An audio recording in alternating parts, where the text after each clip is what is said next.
Krampus isn't the only Christmas monster. There is a creepy, monstrous cat called the Yule Cat that prowls the Icelandic streets looking for its prey, anyone that has not received new clothes by Christmas. With no large predatory cat species in Iceland, why does this Icelandic creature take on the appearance of a cat, and why attack people in old clothing? Let's take a look into Icelandic mythology and find out. With glowing eyes and long whiskers, the Yule Cat towers over houses as it stalks the streets, hunting people. Its favorite prey being children. This giant monstrous cat lurks along the streets, peering through windows to see which children receive new clothes for Christmas. If the Yule Cat spots anyone in old tattered clothing, he eats them. The most famous account of the Yule Cat comes from a poem. The book Christmas is Coming, published in 1932, but translated to English in 2015. The author writes, "He opened his glaring eyes wide, the two of them glowing bright.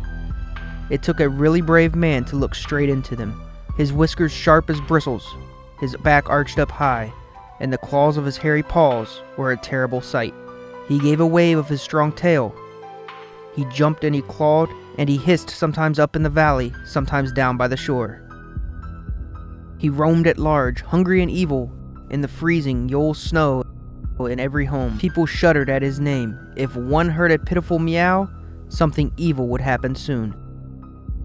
Everybody knew he hunted men, but didn't care for mice." Doesn't that story just make you feel all warm and toasty inside? Before diving into why this monster cat exists, let's find out where the Yule Cat comes from. Legend and history tells us the Yule Cat is actually the pet of a family of trolls, the Yule Lads. Iceland does not have a Santa Claus, but instead the Yule Lads, or Christmas lads, are who children receive presents from every year. Since the 17th century, these trolls come down from their mountain homes one by one over a period of 13 days before Christmas to leave presents and cause mischief along the way. They had odd names like Stubby, Window Peeper, and Spoon Licker. They wore red clothing and had white beards, which was inspired by the Santa Claus from other cultures. The Yule Lads, however, were not always friendly. It is said they come down from the mountains, not in an attempt to spread Christmas cheer, but instead terrify children into obedience, taking away the ones who misbehave. This scared people and kids enough that it actually caused a panic. Enough so that in 1764 the government issued a regulation stating, "The foolish custom which has been practiced here and there about the country of scaring children with Yuletide lads or ghosts shall be abolished." The Yule Lad's famous mother, Gryla, has been around since the 13th century. Early versions describe the troll with 300 heads, 15 tails, goat horns, long ears, and a beard. Add in the Yule Cat to create one big happy monster family. The Yule Cat's exact origins aren't exactly known, but there are some compelling reasons as to why the creature exists. Cats served as an important function in Icelandic mythology. The goddess Freyja traveled across the sky in a wagon pulled by two giant flying cats, specifically Norwegian forest cats. The Norwegian forest cat's prevalence in mythology may account for the Yule Cat's shaggy appearance. The creation of the Yule Cat may also have been influenced by the Norwegian Yule goat. Like the Yule Cat, this mythical creature is also associated with a gift-giving entity, this time Saint Nicholas. Saint Nick was said to ride on a goat while delivering presents to symbolize his power over the devil. There's also a possibility that another Icelandic feline played a role. The wasteland cat, or ghoul cat, larger and more ferocious than regular cats. These monstrous cats bury themselves underground, most often in a cemetery. They grow as big as a large dog and are known to attack sheep, birds, and humans. The wasteland cat's powerful gaze can kill a human outright. So goats, Saint Nick, a goddess, the devil, and another cat that loves human flesh leaves a lot to consider. But the Yule Cat also has a connection to clothing. The threat of the Yule Cat represents a practical problem, the need for warm clothes and wool production. Iceland began exporting wool all the way back in the Middle Ages. This was vital to the Icelandic economy. Wool-related chores during this time was the responsibility of entire households, the largest task at hand being spinning and weaving. Even the workers were paid in wool. Men, women, and children would spin and knit the wool in order to produce yarn to sell, as well as make undergarments. Christmas gifts usually consisted of a small piece of clothing, but this would only be possible if everyone in the household did their fair share of work. The Yule Cat only attacks people who do not receive new clothes, so this monster was most likely created as a response to the importance of wool production, scaring children and adults into finishing their work in time for Christmas. What once was a threat against laziness is now just a fascinating part of Iceland's Yule traditions. In 2018, the city of Reykjavik installed a 5-meter high, 6-meter long LED sculpture of the Yule Cat.